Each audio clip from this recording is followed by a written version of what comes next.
اللہ اللہ اللہ تعالیٰ کی رحمت کے باعث آپ ان پر نرم دل ہیں، اور اگر آپ بد زبان اور سخت دل ہوتے تو یہ سب آپ کے پاس سے چھٹ جاتے. سو آپ ان سے درگزر فرمائیں اور ان کے لیے استغفار کریں اور کام کا مشورہ ان سے کیا کریں، اور جب آپ کا پختہ ارادہ ہو جائے تو اللہ پر بھروسہ کریں. بے شک اللہ توکل کرنے والوں سے محبت کرتا ہے.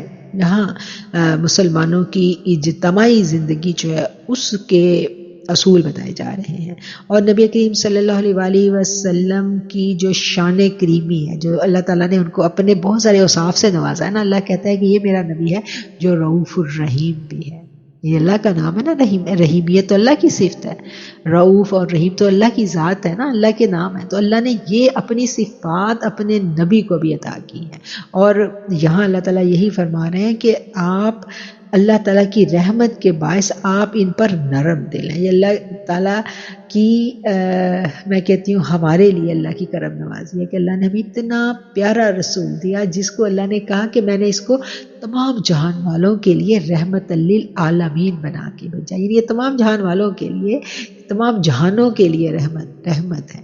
اور رحمت کیا ہوتا ہے؟ سراپا رحمت وہی ہوتا ہے نا کہ جس کا دل اتنا بڑا ہوتا ہے، اتنی وسعت ہوتی ہے کہ وہ ساری خطائیں معاف کر دیتا ہے. کسی کی خطا معاف کر کے اس کو سینے سے لگا لینا آسان نہیں ہوتا. یہ رب کا وصف ہے. بندہ کہاں معاف کرتا ہے؟ بندے کے دل میں تو بہت کچھ چل رہا ہوتا ہے. تو یہ وصف رب کا ہے، اور میرے رب نے اپنے اس وصف سے اس نبی رحمت کو پوری طرح نوازا ہے، اور اسی نوازش کا یہاں پر ذکر ہو رہا ہے. اگر پھر آگے کیا بتایا جا رہا ہے کہ اگر آپ بد زبان یا سخت دل کے ہوتے تو یہ لوگ آپ کے پاس سے چھٹ جاتے. کیونکہ ہم دیکھتے ہیں کہ یہ آیات بدر کے موقع پر نازل ہوئی ہیں، اور ہم دیکھتے ہیں کہ بدر کے موقع پر جن لوگوں نے سے لغزش ہوئی تھی، خطا ہوئی تھی، آقا علیہ الصلوۃ والسلام نے ان کے ساتھ، یعنی ان کے بارے میں کوئی بھی ایسے سخت کلمات نہیں کہے، اور ان قصورواروں کو جن کی وجہ سے فتح شکست میں بدل گئی سزا تو کجا سرزش بھی نہیں کی، بلکہ رسول اللہ صلی اللہ علیہ وسلم لطف و محبت سے پیش آئے. محض اللہ کی رحمت کی جلوہ نمائی ہی تو تھی جس سے اس نے نبی کریم صلی اللہ علیہ وسلم کو سرفراز کیا تھا. اگر رسول اللہ صلی اللہ علیہ وسلم کا حوصلہ اتنا وسیع اور رحمت اتنی عام اور عفو و حلم اتنا بے پایانہ ہوتا تو حق کے متلاشیوں کا اتنا جھمگھٹ آپ کے گرد کیسے ہوتا؟ لوگوں سے قصور ہو جاتا تو بعض شرم کے مارے اور بعض سزا کے خوف سے آپ کو چھوڑ کر دور بھاگ جاتے، اور آپ ایسی پیاری اللہ نے آپ کو شخصیت دی تھی کہ لوگ سارے کے سارے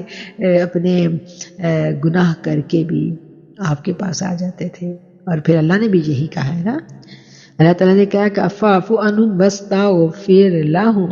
رسول صلی اللہ علیہ وسلم کو اللہ تعالیٰ مخاطب ہو کے کہہ رہے ہیں کہ ان سے جو غلطی ہو گئی ہے اسے خود بھی معاف فرما دیجئے، اور میری جناب میں بھی ان کی سفارش کر دیجئے.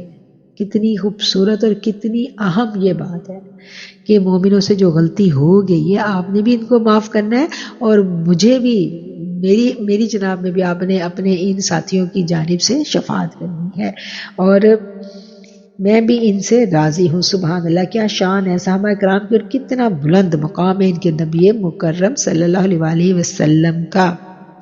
اور مفسرین اکرام لکھتے ہیں کہ اللہ تعالیٰ نے ہم گناہ گاروں کے گناہ بخشنے کے لیے، ہمارے دکھ درد دور کرنے کے لیے نبی مکرم صلی اللہ علیہ وآلہ وسلم کی دعا کو واسطہ اور وسیلہ بنایا ہے. یہاں پر وسیلہ اور واسطہ جو ہمیں سمجھ میں آ رہا ہے نا کہ اللہ نبی سے کہہ رہا ہے کہ میرے پاس تم ان کی سفارش کرو، وَاسْتَغْفِرْ لَهُمْ فَاعْفُ عَنْهُمْ، ان کو معاف کر دو، وَاسْتَغْفِرْ لَهُمْ، اور ان کے لیے بخشش طلب کرو، یعنی میرے پاس ان کی سفارش کرو. اللہ ان کو اپنے اور ہمارے درمیان شفاعت بنا رہا ہے. اور یہاں سے جو عقیدہ شفاعت جس پر ہمارا بلیو ہے اس کی بھی ہمیں اچھی سی وضاحت ہو جاتی ہے. پھر کیا ہے، وَشَاوِرْهُمْ فِي الْأَمْرِ، اور امور کے سلسلے میں، کاموں کے سلسلے میں جو ہے ان سے مشورہ کیا کریں. اور اس پر امام ابو عبداللہ القرطبی نے لکھا ہے، مشورہ شریعت کے مسلمہ اصولوں میں سے اہم ترین اصول ہے، اور جو حاکم اہل علم علم و دین سے مشورہ نہیں کرتا بلکہ اپنی ذاتی رائے سے کام کرتا ہے، اسے معزول کر دینا لازمی ہے۔ اس کے بعد لکھتے ہیں خلفاء اور حکام پر واجب ہے کہ دینی معاملات میں علماء سے مشورہ کریں۔ اسی طرح جس کام کا مشورہ جو ہے یہ ایک طویل تحریر ہے جس کا مفہوم یہ ہے کہ اس بندے سے مشورہ کیا جائے جو اس کام کا ماہر ہے، یعنی اگر جنگی امور ہے تو جنگی امور کے ماہر سے مشورہ کیا جائے، جس کام کا جو ماہر ہے اس سے مشورہ کرنا، یعنی ہر مشورہ ہر بندے سے ہم نہیں کر سکتے۔ مشورہ کرنا سنت ہے، مشورہ امانت ہے، جس کے ساتھ مشورہ کیا جائے اس کے اوپر لازم ہے کہ وہ صحیح مشورہ دے، کیونکہ یہ امانت ہے اور امانت کا لوٹا دینا انسان کے اوپر لازم ہوتا ہے، یہ ایک بات۔ اور دوسری بات یہ کہ ہر کام کا مشورہ ہر بندے سے نہیں کیا جا سکتا، جس کام کا جو ماہر ہے اسی کام کا مشورہ جو ہے وہ اس سے کیا جائے گا۔ فَإِذَا عَزَمْتَ فَتَوَكَّلْ عَلَى اللَّهِ، اور جب کسی کام کا پھر ارادہ کر لیں تو پھر اس پر بھروسہ کریں، یعنی پہلے مشورہ کر لیا پھر فیصلہ کر لیا، جب فیصلہ کر لیا کسی کام کے کرنے کا تو پھر بھروسہ اللہ پر، پھر اس کے بعد جو ہے نا پھر دل میں کسی طرح کا وسوسے کو جگہ نہیں دینی، پھر بس اس کام کو کر گزرنا ہے۔ پھر آگے اللہ نے کیا کہا کہ اللہ کو بڑی محبت ہے کس سے؟ واللہ ان اللہ یحب المتوکلین، اور اللہ تو محبت کرتا ہے بھروسہ کرنے والوں پر۔